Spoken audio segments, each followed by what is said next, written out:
ગીર સોમનાથ જિલ્લામાં ટોટલ મોટી 5 યોજનાઓ આવેલી છે.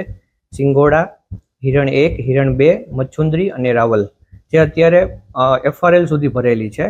જેમાં હાલમાં સિંગોડાની અંદર આપણે પહેલું પાણી આપવામાં આવેલું છે. તેમાં કુલ 5 પાણીનું આયોજન કરવામાં આવેલું છે.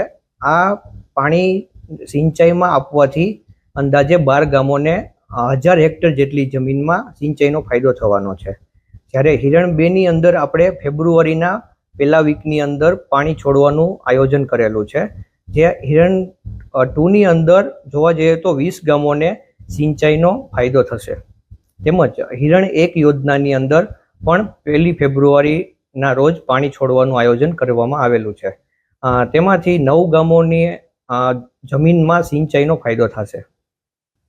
આપણે જે અત્યારે હાલમાં ડેમ ભરાયેલો હોય છે તેમાં તે જથ્થાના લોસીસ ને બધું કન્સિડર કરીને ત્યારબાદ સિંચાઈ સમિતિની સલાહકારના જે મેમ્બરો હોય છે તેની સાથે ચર્ચા કરવામાં આવે છે અને જરૂરિયાત મુજબનું અને ક્યારે પાણીની પહેલી રિક્વાયરમેન્ટ છે એ મુજબનું આયોજન કરવામાં આવેલું છે. જો તમે અમને YouTube પર જોઈ રહ્યા હોય તો સબસ્ક્રાઇબ કરો અને બેલ આઇકોન જરૂરથી દબાવો, જેથી દરેક વિડીયોની નોટિફિકેશન તમને મળતી રહેશે. આ સાથે સમાચારના સતત અપડેટ માટે સોશિયલ મીડિયામાં અમારા Facebook, Instagram, X અને ડેલી હન્ટ પેજને ફોલો કરો અને અમારી સાથે જોડાઓ.